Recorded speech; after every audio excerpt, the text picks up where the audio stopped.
Nothing in this world will satisfy.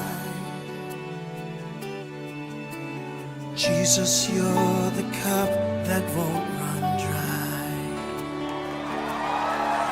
Your presence is heaven to me.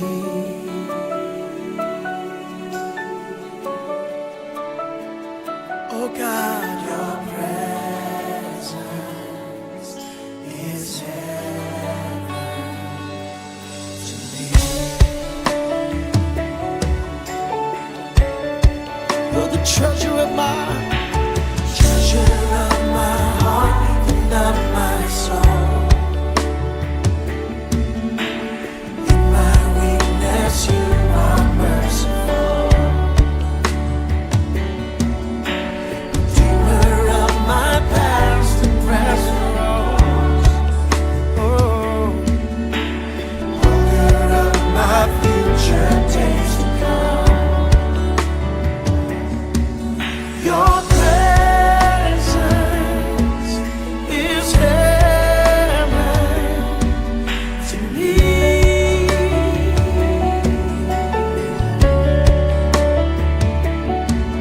Your presence is heaven to me. Oh, God, your presence is heaven to me. There's nothing like your presence. Oh, your presence is heaven to me.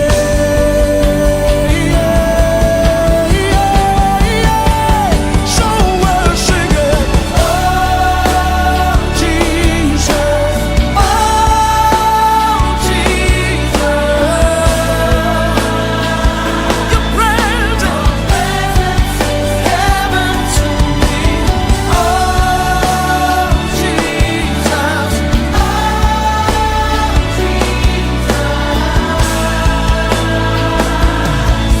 your presence is heaven to me. Nothing like your presence.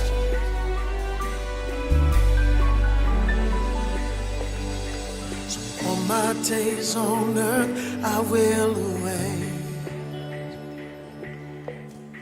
the moment that I see you face to face.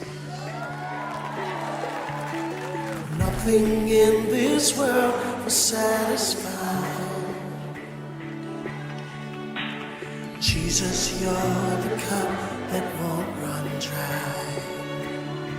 Nothing in this world will satisfy.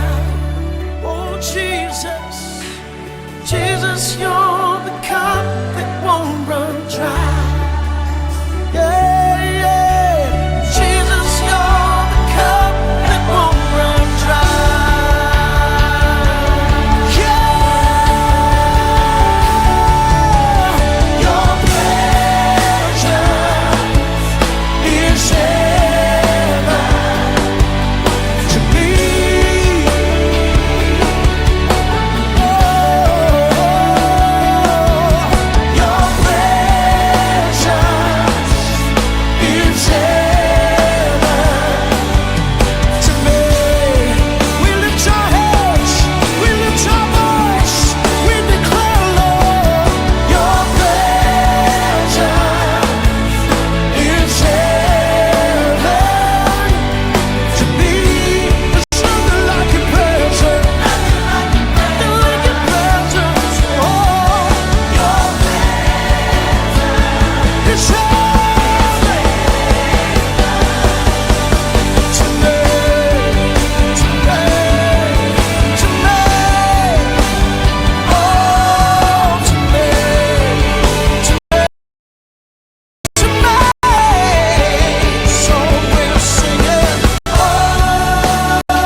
is like you, Lord, in all the earth? Matchless love and beauty, endless worth.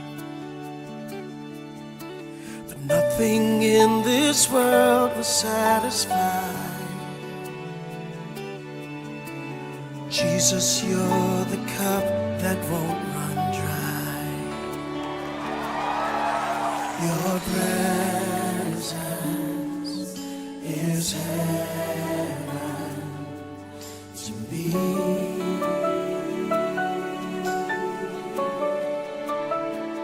Oh God, your presence is heaven to me. You're the treasure of my heart and of my soul. In my weakness, you are merciful. Redeemer of my past and present wrongs. Oh, author of my future days to come.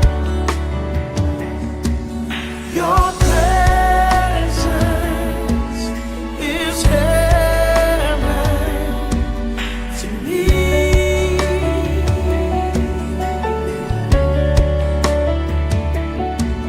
Your presence is heaven to me. Oh, God, your presence is heaven to me. There's nothing like your presence. Oh, your presence is heaven to me.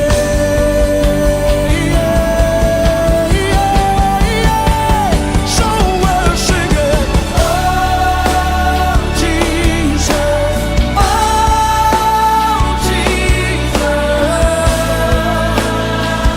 Your presence is heaven to me. Oh Jesus,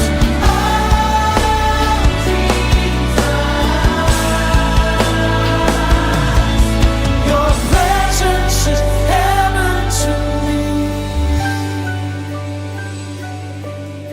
Nothing like your presence.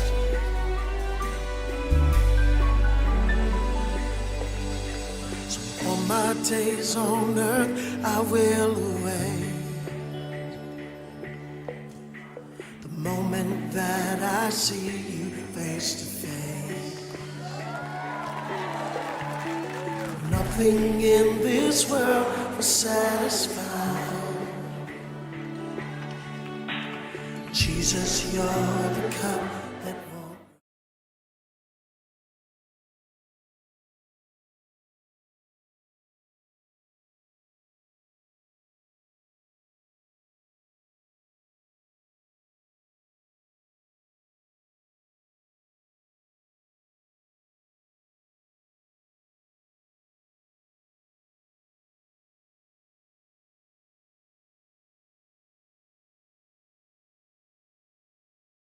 Hanan, sapagkat ganyan ang uri ng pagsambang kinalulugdan ng Ama. Tayo po ay manalangin. Dakilang Diyos na makapangyarihan sa lahat, kami po ay nagpupuri at nagpapasalamat sa iyo sa hapon na ito. Salamat po sa buhay at kalakasan. Salamat, Panginoon, sa pagsama mo sa amin araw-araw, sa mga ginagawa namin, sa mga pagtatagumpay namin, sa mga pagsubok na aming nararanasan. Salamat, Panginoon, dahil lagi naming nararanasan ang pag-ibig mo sa pamamagitan ng mga pagpapala na aming natatanggap mula sa iyo.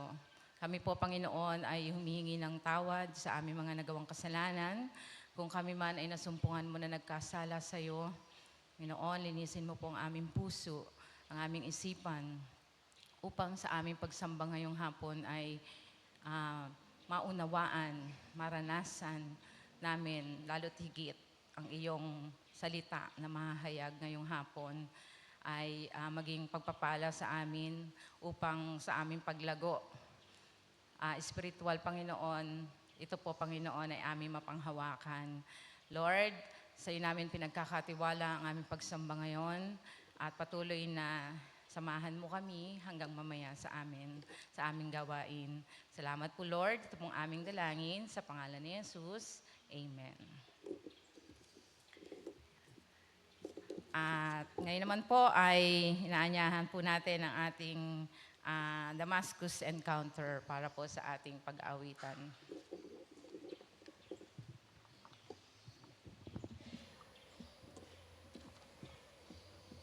Yan po, isang mapagpalang hapon po sa ating lahat.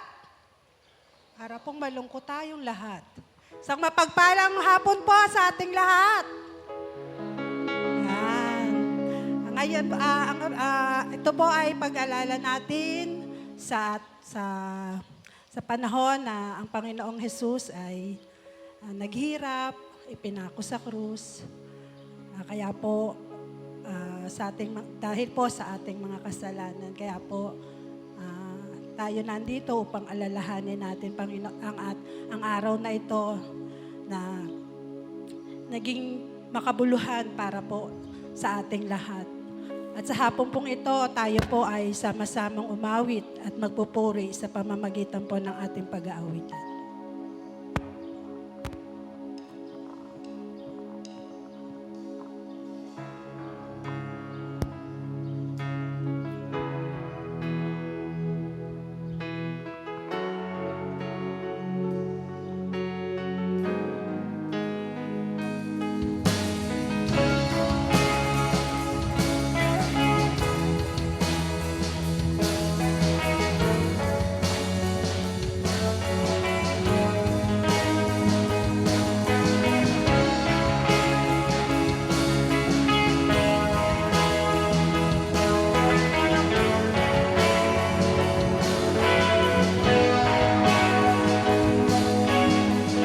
I see the King of Glory coming on the clouds with fire. The whole earth shake, the whole earth shake. Yeah.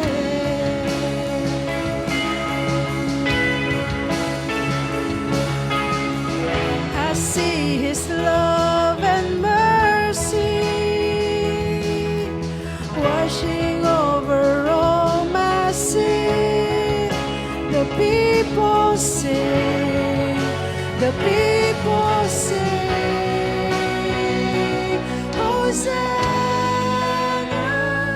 Hosanna, Hosanna in the highest. Hosanna,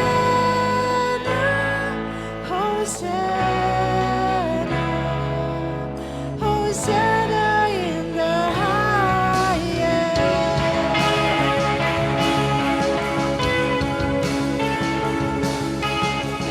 I see a generation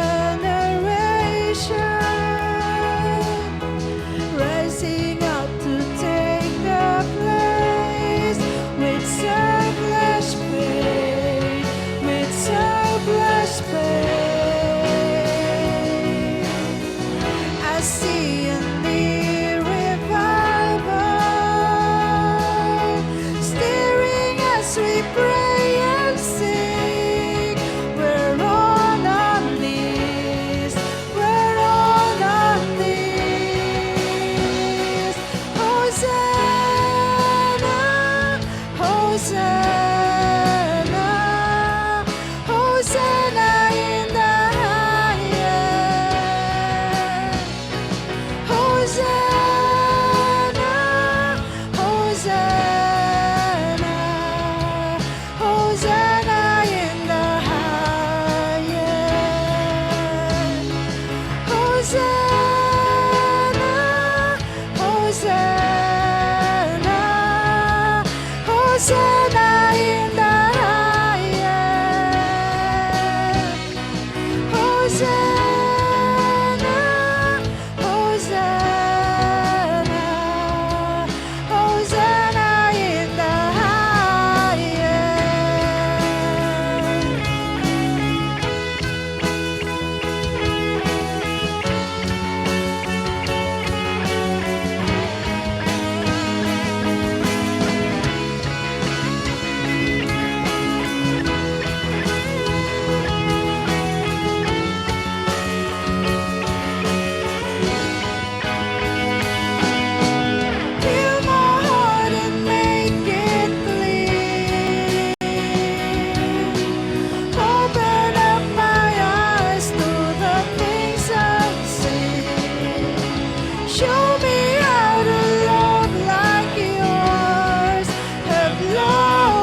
Hosanna,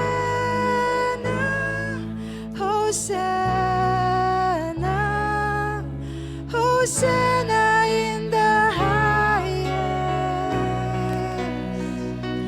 Hosanna, Hosanna, Hosanna in the highest. Hosanna, Hosanna, Hosanna in the highest. Hosanna, Hosanna, Hosanna in the highest. Hosanna in the highest. Hosanna in the highest. Hosanna in the highest.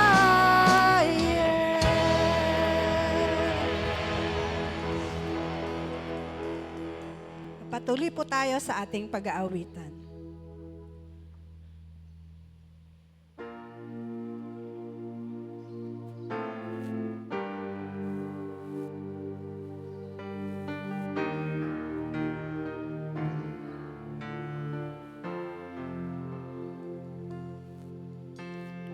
I was a wretch. I remember who I was. I was lost. I was blind. I was running out of time. Sin separated. The breach was far too wide. But from the far side of the castle, you held me in your side. So you made a way across the great divide. Left behind heaven's throne, you built it here inside. And there at the cross, the fate, the death I own, broke my chains, freed my soul. For the first time I had hope. Thank you, Jesus, for the blood of life. Thank you, Jesus, you have washed me white. Thank you, Jesus, you have saved my life. Brought me from the darkness into glorious light.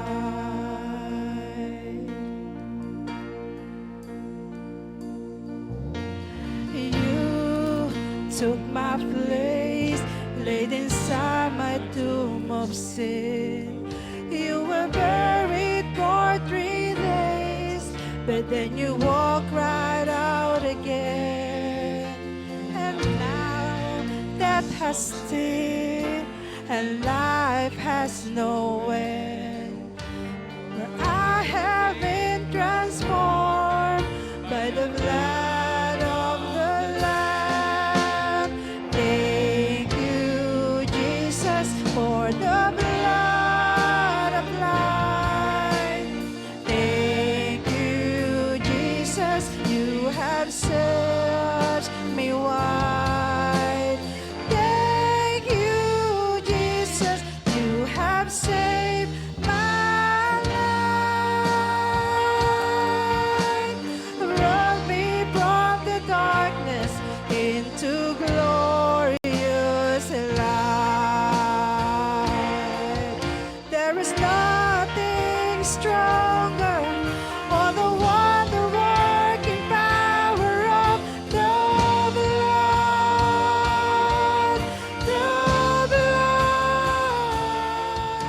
that causes son and daughters. We are ransomed by a Father through the blood.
Jesus, for the blood applied.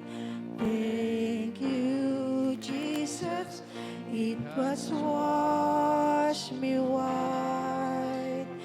Thank you, Jesus, you have saved my life. Brought me from the darkness into glorious light.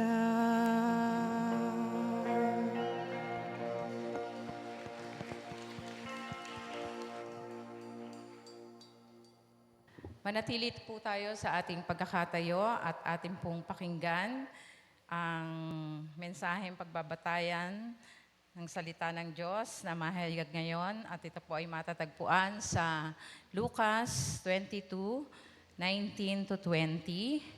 Ganito po ang sinasabi. Dumampot din siya ng tinapay at matapos magpasalamat sa Diyos ay kanyang pinaghati-hati iyon at ibinigay sa kanila. Sabi niya, ito ang aking katawan na inihahandog para sa inyo. Gawin niyo ito bilang handog. Gawin niyo ito bilang pag-aalaala sa akin. Gayon din naman, dinampot niya ang kopa pagkatapos maghapunan at sinabi, ang kopang ito ang bagong tipan ng Diyos na pinagtibay ng aking dugo.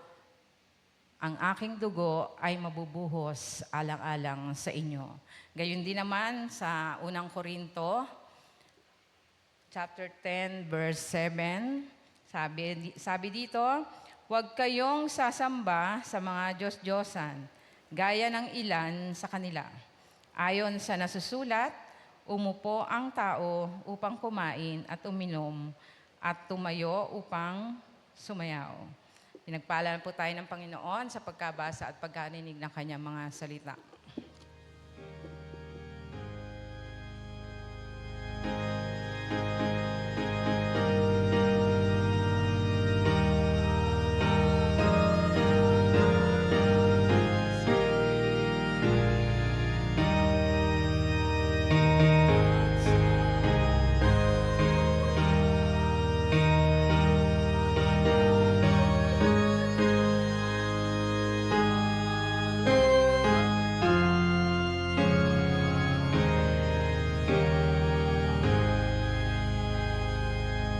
Makakaupo na po ang kapulungan.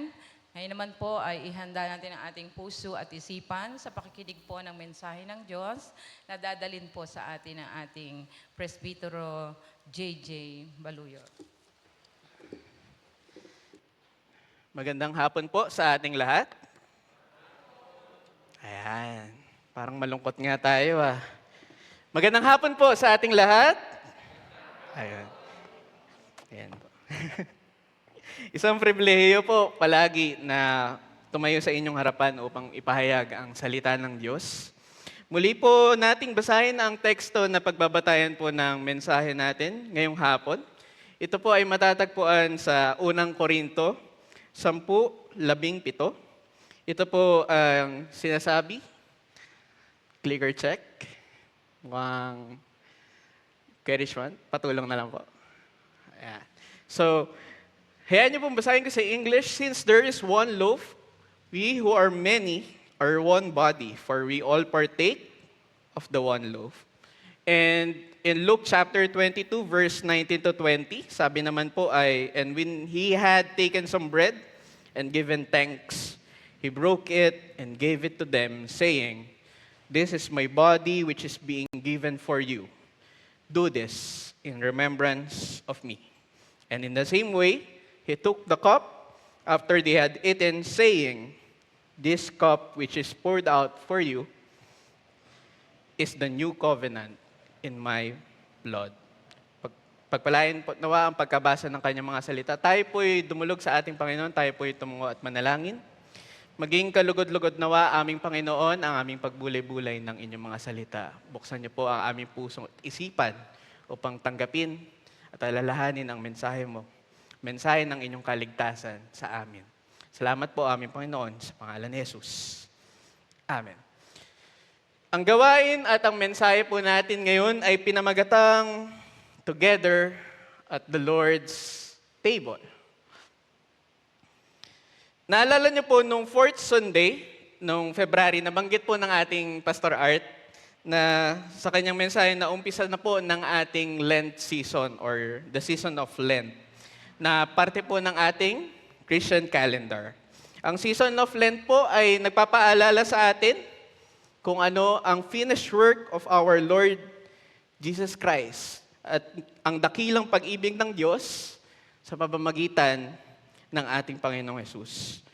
Tayo po sa kasalukuyan ay mas nararamdaman natin ang Lenten season dahil po dumako na po tayo ngayon sa Holy Week, which is nationwide naman po ay sineselebrate, especially here in the Philippines. So, hindi po ito basta lamang tradisyon na ginagawa natin every year.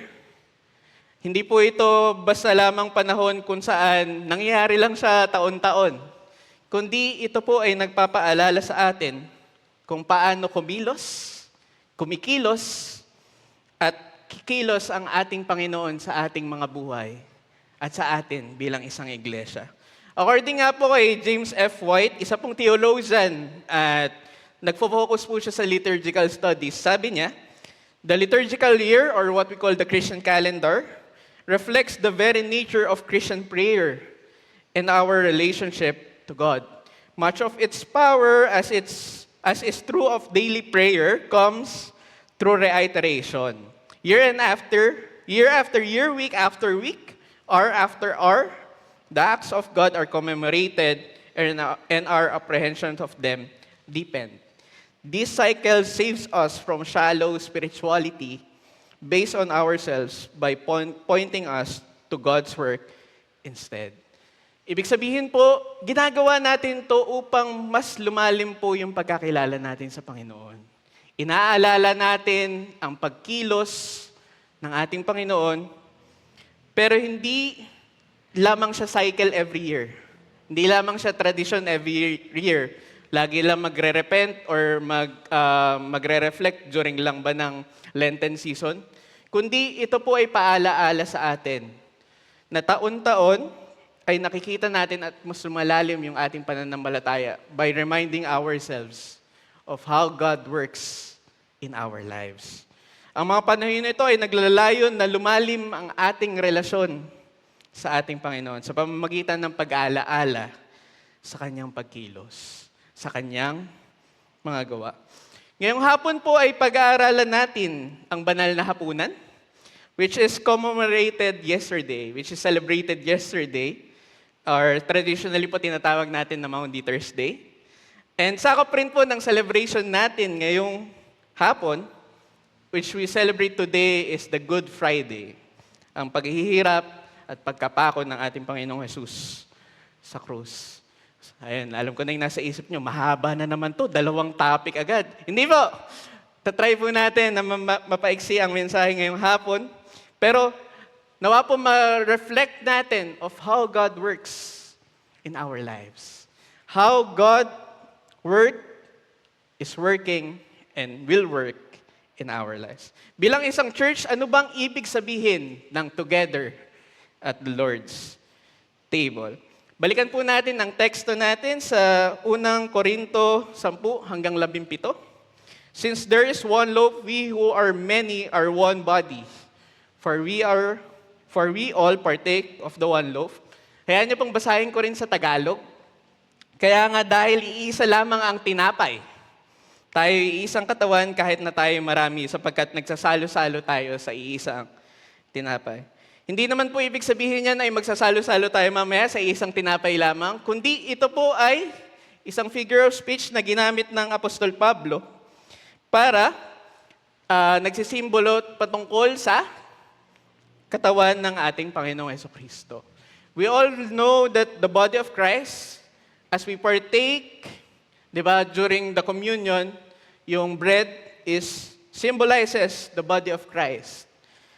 Ito ay nagpapaalala sa atin na tayo ay parte ng katawan ni Kristo. Ang katawan ni Kristo ay ang iglesia. Ay ang church. Parte ng buhay natin, ang church. Ang pagiging mananampalataya po ay hindi design para maging mag-isa ka lamang. Hindi po ito design na lumakad tayo sa ating buhay pananampalataya na mag-isa lamang tayo. Kundi ito ay designed to be part of one community. To be part of a community of faith, which is parte tayo ng isang iglesia. Parte tayo ng church, parte tayo ng katawan ni Kristo. Kung saan, sama-sama po tayong lumalago. Kung saan, ang pagkailala natin sa ating Panginoon ay mas lumalago sa pamamagitan rin po ng pakikibahagi natin sa ating iglesia. If babasahin po natin yung buong talata or buong kapitulo ng unang mga taga-Korinto ay nagpapatungkol ito sa pagpapaalala ni Pablo sa mga taga-Korinto patungkol sa katawan ni Kristo at ganun din na huwag makilahok sa idolatry. Ang idolatry po ay hindi lamang yung perspective natin traditionally na pagsamba sa mga Diyos-Diyosan or pagsamba sa mga rebulto, kundi anything po na nauuna kaysa sa ating Panginoon, anything that we prioritize more than our God, ito po ay idolatry. Kung ano man po sa buhay natin ang nauuna kaysa sa Panginoon, ito po ay idolatry. Pero sa buhay po ba natin, inuuna ba natin ang ating Panginoon? Amen? Mahina, amen? Ayan, amen. Pero sa buhay po ba natin, parte rin po ba ang ating iglesia? In our lives, is the church part of it? Iniisip rin po ba natin ang kapakanan ng ating iglesia? Pinapalalangin po ba natin ang ating iglesia? Sinusuportahan po ba natin ang mga gawain ng ating iglesia? Umaattend po ba tayo sa mga gawain ng ating iglesia? Naniniwala po ako na kapag inuuna natin sa ating buhay ang ating Panginoon, hindi mawawala sa buhay natin ang iglesia, ang church.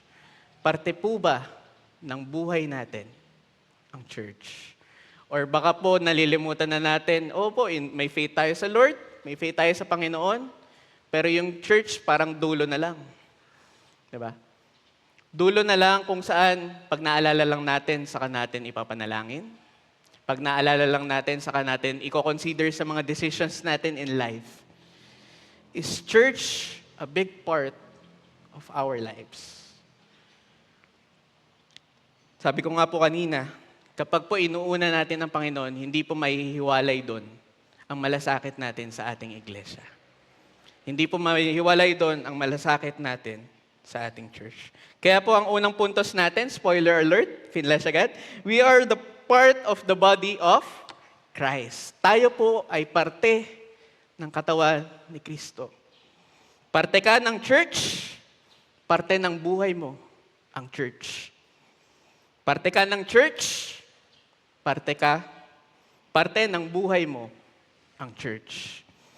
Sabihin nga natin sa ating mga katabi, we are part of the body of Christ. Ayan po, para magising-gising naman tayo. Tayo po ay parte ng iglesia. Tayo po ay parte ng church. At parte ng buhay natin ang church. Hindi lamang basta-basta parte, kundi malaking parte po ng buhay natin ang church. Kaya po, bigyan natin ng malasakit ang ating iglesia. Ipanalangin po natin ang ating iglesia. Suportahan po natin ang ating church. At suportahan po natin ang patuloy ng pagkilos nito sa pagpapahayag ng salita ng Diyos. Dumako naman po tayo sa Gospel of Luke, chapter 22, verse 19. Ngayon naman po, dadako tayo dito at hayaan niyo pong basahin ko sa Tagalog. Dinampot din niya ang tinapay at matapos magpasalamat sa Diyos, ay kanyang pinaghati-hati iyon at binigay sa kanila. Sabi niya, ito ang aking katawan na inahandog para sa inyo. Gawin ninyo ito bilang pag-aalaala sa atin. Ang tinapay na nagsisimbolo ng katawan ng ating Panginoong Hesus, dito in-emphasize po ng Gospel of Luke yung gawin ninyo ito bilang pag-alaala sa akin. Isinasagawa po natin ang banal na hapunan bilang pag-alaala sa ating Panginoong Yesus. In remembrance of our Lord Jesus Christ. Pag-aalaala sa kanyang buhay, sa kanyang paghahandog ng kanyang sarili bilang katubusan sa ating mga kasalanan. Pag-aalaala na muli siyang nabuhay mula sa kamatayan at ang pag-asa ng kanyang muling pagbabalik. Kaya po sa second point po natin today is we are remembering Jesus. Hindi lamang po natin nire-remember ang historical Jesus, kung ano yung ginawa niya na nakasaad sa ating Bible, kundi personally, alam ko at naniniwala ako na may kanya-kanya po tayong testimony of how God worked in our lives. Simula nung tinanggap natin ang ating Panginoong Yesus bilang ating Panginoon at tagapagligtas. Kung paano kumilos si Jesus sa buhay natin bilang isang mananampalataya.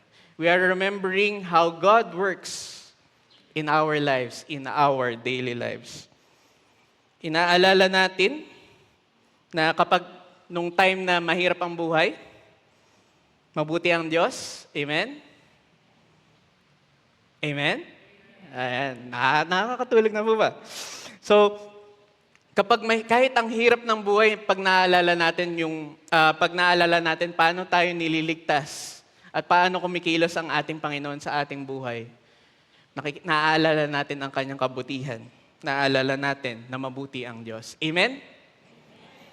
Kahit ang mahal ng bilihin, tama po, no? Kahit ang mahal ng bilihin, ang mahal ng gasolina, mabuti ang Diyos at nagpo-provide siya para sa atin. Amen? Nasa season man tayo ng success or ng blessings or challenges, pruning, or breakthrough in our Christian faith, nakikita natin na mabuti ang Diyos at kasama natin ang Diyos at hindi niya tayo kailanman iniwan o pinabayaan. Kasama po rito sa pag-aalala natin sa ating Panginoong Yesus ay kung paano rin siya kumikilos personally sa ating buhay. Kung paano siya personally gumagawa sa buhay natin bilang isang mananampalataya. Naalala ko po ang sinabi ng PCEC sa kanilang Holy Week message for this year of 2026. Hayaan niyo pong basahin ko ang ilang parte nito. Medyo maliit lang po, no? Pero ayun, babasahin ko po sa inyo. Sa mundo na puno ng sugat mula sa digmaan at krisis, kung saan ang karahasan at kawalan ng katiyakan ay umaabot sa bahay, trabaho, relasyon, at sa hangin na ating nilalanghap, madaling maging overwhelmed. Ang kamatayan at muling pagkabuhay ni Kristo ang nagpapatunay na hindi malayo ang Diyos sa ating sakit. Dinala niya ang ating pasanin, binago ito, at inalok ang pagpapagaling. Ito ang magiging pag-asa na hindi ang trahedya ang magtatapos ng kwento. Pinapaalala po sa atin kung ano ang ginawa ng ating Panginoong Yesus na napako sa krus para sa ating mga kasalanan. Pinapaalala sa atin na dinala niya ang ating pasanin. Siya mismo, dinala niya ang ating pasanin, binago ito, at nag-aalok sa atin ng kagalingan. Sa mga panahong ito, let us remember who Jesus is in our lives. Let us remember kung sino ang ating Panginoong Yesus sa ating mga buhay. Let us remember that Christ died for all of our sins. And in Him, matatanggap natin ang kaligtasan. Alam niyo po, kanina, binibiro ko yung aking asawa, sabi ko sa kanya, hindi ko alam kung i-joke ko ito. Pero sa panahon na ito, lagi na lang po ang naalala natin, ganito lang, no? Ano ito? Hawak mo ang beat, di ba? Puro ganun lang. Alalahanin naman po natin ang ating Panginoong Jesucristo na napako sa krus para sa ating mga kasalanan. Hawak mo ang beat, Sa panahon na ito, ayun, may nasayaw pa sa likod. Oh. Sa panahon na ito, ang lalahanin po natin kung ano ang ginawa ng ating Panginoong Jesus na napako sa krus para sa ating mga kasalanan. And going forward with our verses for today is on verse 20 from the Gospel of Luke, chapter 22. Gayon din naman, dinampot niya ang kopa. Pagkatapos maghapunan at sinabi, ang kopang ito ang bagong tipan ng Diyos na pinagtibay ng aking dugo. Ang aking dugo ay mabubuhos alang-alang sa inyo. In English po, yung bagong tipan na sinasabi dyan is the new covenant in my blood. New covenant in my blood. Dito po, hayaan yung bumalik po tayo sa Old Testament. Hala, Old Testament pa, mahaba na naman to. Hindi po. Balikan natin shortly ang Old Testament para maintindihan natin anong meaning ng New Covenant in my blood. Naalala niyo po, when we are reading from the Old Testament times, ang mga Israelites po ay enslaved sa Egypt. Di ba, may panahon na 400 plus years, I think it's specifically 430 years na enslaved po ang mga Israelites, ang bayan ng Panginoon, sa mga taga-Egyptyo or sa mga Egyptians. And God told Moses na papalayain niya mula sa Pharaoh at sa Egypt ang mga Israelites. Gagawa ang Panginoon, kikilos ang Panginoon at makakalaya sila from slavery. At dito pa maalala natin na kumilos ang Panginoon sa pamamagitan ni Moses at nagbigay rin siya ng mga miracles, which is what we call the 10 plagues. Naalala niyo po yun, yung 10 mga salot. At huli po dito ay yung death of the, hindi pa yan kuya, death of the firstborn. Yung kamatayan po ng mga panganay. Pero ito po ay makikita natin in the book of Exodus chapter 12. And dito pinaalala rin ng Panginoon, or sinabi rin ng Panginoon na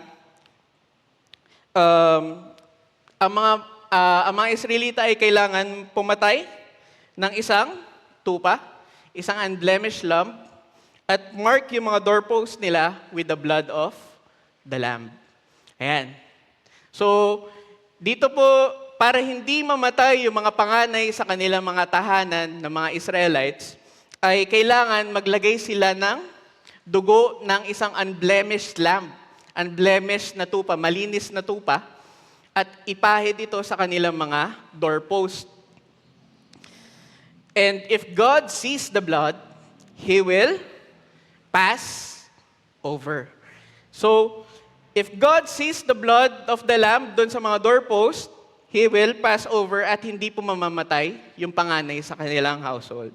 Sabi nga nung iba dyan, baka panganay lang, lugi, no? Hindi po, dahil po malaki pong bagay yung malaking, sa culture po nila before, malaking bagay po ang pagiging panganay. Ang birth rate po ay very critical sa kanila. And the plague came, dumating po ang salot at namatay po yung firstborns ng mga Egyptians. And God kept His promise that He will pass over if He sees the blood of the lamb on the doorpost. Kaya po yung mga Israelites, naging masunurin po sila. Imagine the first time naging masunurin yung mga Israelita. So, naging masunurin ng mga Israelites at walang namatay sa kanilang mga panganay. Because of God's promise that if He sees the blood of the lamb, He will pass over.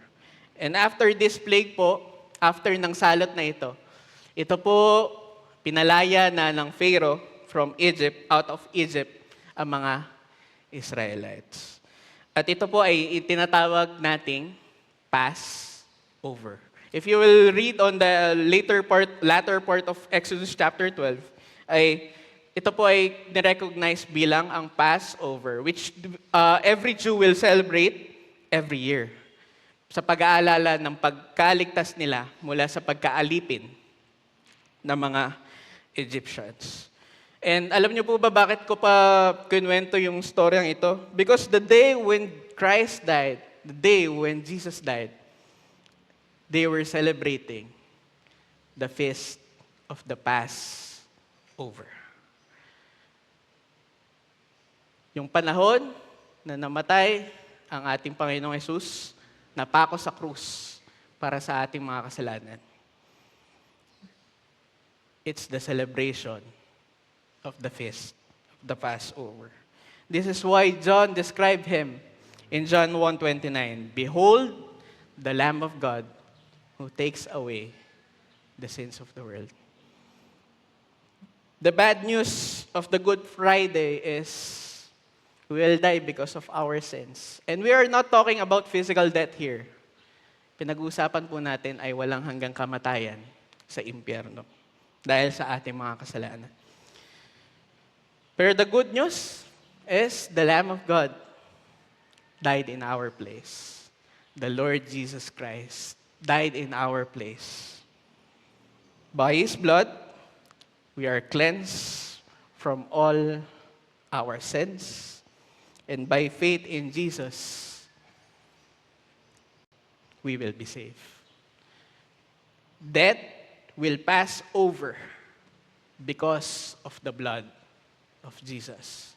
That is the new covenant in my blood that Christ is talking about here. Death will pass over because of His blood that poured down on the cross for you and for me. Why? Dahil ganun kadakila ang pag-ibig ng Panginoong Hesus ng Diyos para sa atin. For the third point and the last point of our message for today, the good news of a Good Friday is we are redeemed by the blood of Christ. Tayo po ay tinubos na ng dugo ni Kristo na nabuhos sa krus ng Kalbaryo para sa ating mga kasalanan. That is why it is called the Good Friday. It's not, kasi parang ironic po, di ba? Good Friday, pero nakikita natin ang palabas sa TV. Inaalala natin yung pagpapahirap sa ating Panginoong Hesus, yung pagpapasakit niya sa krus ng Kalbaryo para sa atin. It's not for... Kaya po siya tinawag na Good Friday because the good news is proclaimed. In Him, it is for our good that Christ died for our sins. It is the good news that we are redeemed by the blood of Christ. That's why it's called the Good Friday. Dahil tinubos na tayo ng ating Panginoon sa ating mga kasalanan. And in Him we have redemption. In Him we will receive salvation by God's grace alone, through faith alone, in Christ alone, according to Scripture alone, all for the glory of God alone. Together at the Lord's table, sa pagpapartake po natin at pag-aalaala po natin ng banal na hapunan, at every time we celebrate the Lord's table or we celebrate ang banal na hapunan, may we remember that we are part of the body of Christ. Tayo po ay parte ng iglesia. We are remembering Jesus, not only what Christ did, but personally kung paano kumikilos sa buhay natin ang ating Panginoong Hesus. And we are redeemed by the blood of Christ. Tayo po'y tinubos na mula sa kamatayan patungo sa buhay na walang hanggan ng ating Panginoong Hesus. And I would like to conclude with a verse mula sa sulat ni Pablo sa mga taga-Efeso. 1-7. Tinubos tayo ni Kristo sa pamamagitan ng kanyang dugo at pinatawad ang ating mga kasalanan. Ganoon kasagana ang kanyang kagandahang loob. Kaya po kahit Biyernes Santo, ngumiti po tayo. Bakit? Kasi naranasan na natin ang dakilang pag-ibig ng ating Panginoong Hesus. It is a day worth of celebrating. Why? Because we are redeemed by the blood of Christ. Magandang hapon po at nawa naging pagpapala sa atin ang mensahe ng Panginoon sa atin ngayong hapon. Amen.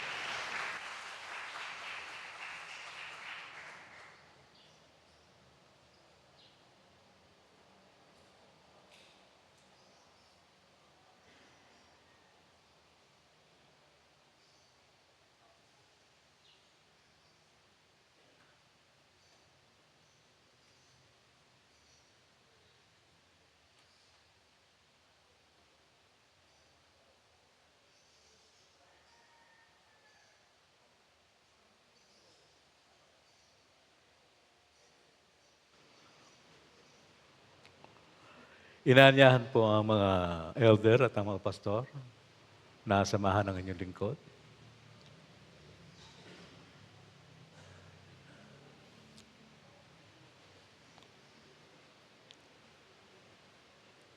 Tayo po ay tumayo.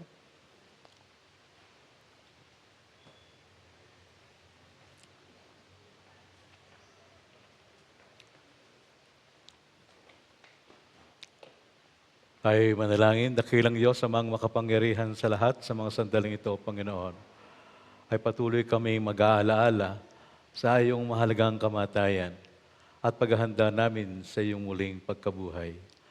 Sa pagdiriwang namin ng iyong banal na hapunan, patuloy mo kaming samahan at higit sa lahat, patuloy naming maunawaan at maalala namin, Panginoon, ang kahalagahan ng mga sandaling ito sa buhay ng bawat isa sa amin.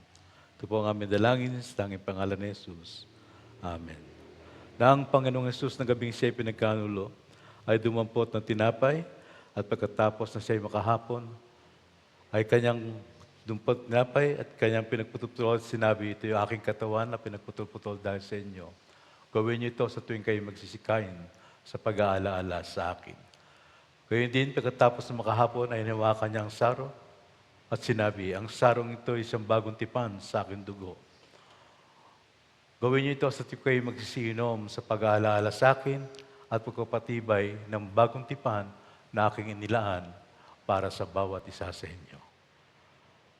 Dakilang Ama na makapangyarihan sa lahat, pagpalain mong tinapay at ang alak na ito, na kalarawan ng iyong katawan at ng iyong dugo, na ngayon ay aming pagsasalu-saluhan, kapahayagan ng aming pagkakaisa, at kabilang kami sa isang katawan ng aming Panginoon Kristo, na bayubay doon sa bundok ng Kalbaryo at itinatag mo bilang isang iglesia. Dalangin namin na Panginoon, na sa aming pagsasalo-salo, ito'y pagpapatibay din namin na kami ay nagsasama-sama, kami ay sama-samang naglilingkod, nananalangin, sumasamba, at higit sa lahat sumasaksi sa iyong kabutihan at pagpapala sa bawat sa amin.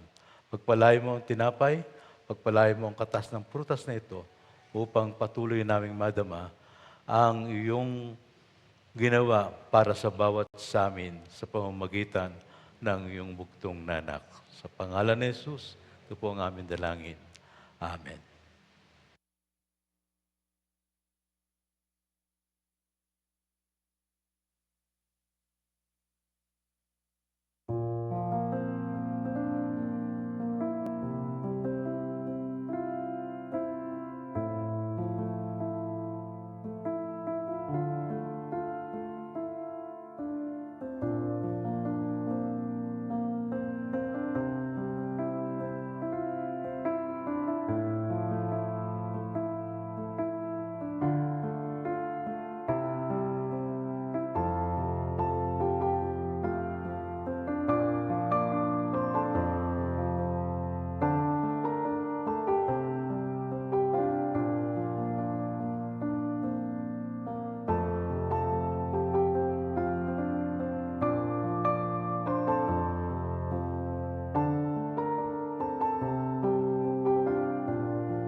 ang katawan ng ating Panginoon Kristo, ating tagapin at kainin.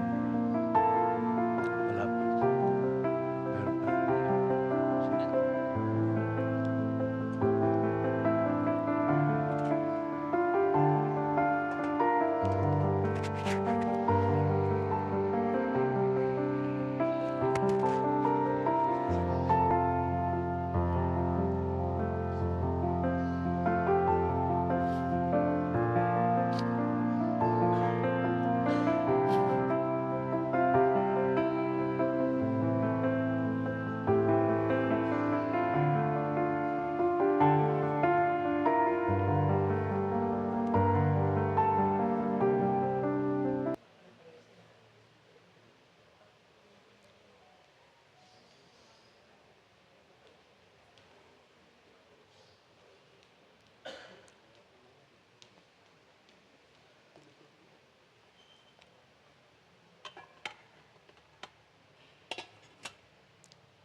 Ang tinapay na ito, simbolo ng katawan ng ating Panginoon Kristo na nabaybay doon sa bundok ng Kalbaryo sa kapatawaran ng ating mga kasalanan, ating tanggapin, ating kainin bilang pakipagkaisa sa kanyang ginawa para sa bawat isa sa atin.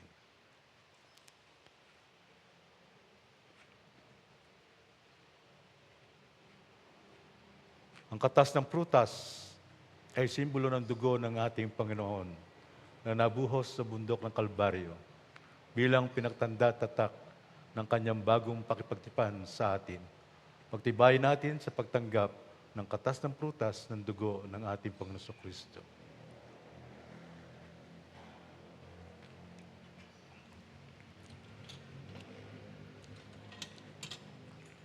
Pastor.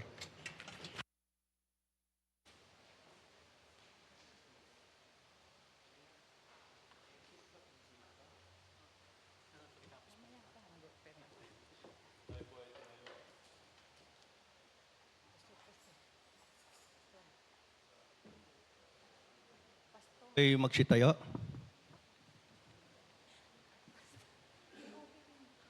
Diyos sa dakilat makapangyarihan sa lahat. Panginoon, maraming salamat po sa biyaya, pagkakataon na ipinagkalob niyo sa amin upang kami po ay makibahagi ng inyong katawan at ng inyong dugo. Panginoon, maraming salamat po. Tunay nga po na kami ay parte ng inyong katawan at kami rin po ay parte ng aming iglesia. At patuloy nawa na kayo po ay aming maalala sa araw-araw ng aming buhay. At kayo po ay patuloy na madakila sa aming buhay. Panginoon, sa inyo po namin pinagkakatiwala ang lahat ng aming gagawin. Maging sa aming pananampalataya sa araw-araw, Panginoon, samahan at gabayan niyo po kami. Kami po ang siyang maging mabuting halimbawa or asin at ilaw ng sanlibutan ito. Maraming salamat po, Panginoon, sa inyong kagandahang loob, sa inyong pagsasakripisyo, pagbibigay ng inyong buhay para kami po ay maligtas at magkaroon ng buhay na walang hanggan. Ito po ang aming dalangin sa pangalan ni Jesus. Amen. Maupo po ang kapulungan para po sa atin namang offering. Ihanda po natin ang ating mga kaloob at pakinggan po natin ang sinasabi sa Levitico 27:30. Lahat ng ikasampung bahagi, maging binhi o bunga ng pananim, ay nakalaan kay Yahweh. Tayo pa'y saglit na manalangin. Dakilang Diyos, pinupuri at dinadakila ka namin ngayong araw na ito. Salamat po sa mga pagpapala na aming tinanggap mula sa iyo. At sa aming pong pagkakaloob ay tulungan mo kaming maibigay ang best na para sa iyo, Lord. Salamat po sa pangalan ni Jesus. Amen. Natawagan ko po ang ating kapatid na Jen Matchong, Junette na Maco Bernardo at Maynard Encinares.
Maupo po ang kapulungan para po sa ating balita.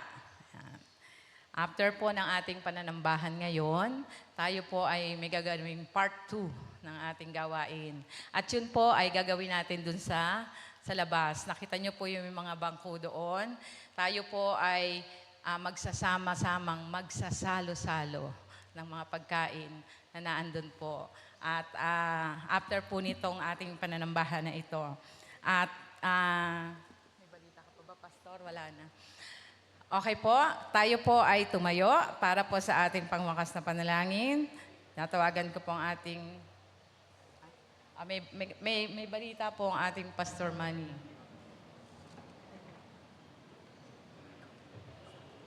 Hindi ho kasi naibalita na sa linggo, magkikita-kita uli tayo, no? First Sunday. At muli nating sa-celebrate ang banal na hapunan. Pero more than that, sa celebration, yung celebration din ng muling pagkabuhay ng ating Panginoon. Magkikita-kita po tayo sa ganap na 5 ng umaga at tayo po ay magkakaroon ng isang masaya, masigla at puspos ng kagalakan ng pagsamba sa muling pagkabuhay ng ating Panginoon. Magandang hapon po muli sa ating lahat. Yan. Alas 5 po ng umaga sa linggo. Dito po tayo. At tayo po ay tumayo at tayo po ay para po sa ating closing prayer. Tawagan ko po ang ating kapatid Totoy Evidente. Sige po, tayo pumigit, tayo manalangin. Salamat o dakilang Diyos sa biyaya na mensahe na ipinagkaloob mo sa amin. Tunay nga, Panginoon, na lubos ang aming pasasalamat dahil kami ay naging parte ng inyong katawan. Tunay nga, Panginoon, sa aming paglago, sa aming pananampalataya ay matugunan namin, Panginoon, ang pangangailangan ng aming iglesia. At patuloy na suportahan ang mga gawain ito upang siya kalalago na iyong ministeryo. At sa aming pang patuloy na gawain, Panginoon, kayo po ang siyang sumama sa amin ang pag-iingat, paggabay, proteksyon na ipagkaloob mo sa bawat isa. Ito po ang aming dalangin sa tanging pangalan ni Jesus na aming Panginoon, tagapagligtas. Amen.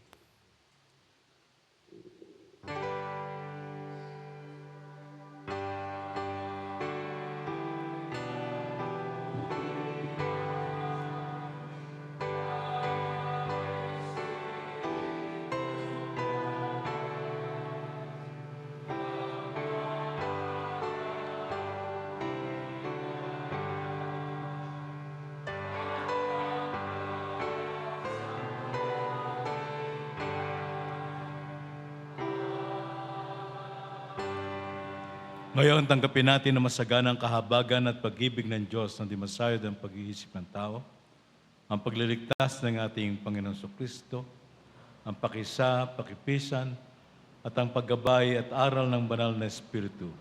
Ang sinawang sumating lahat mula sa isang Diyos, ngayon at magpakailanman. Amen.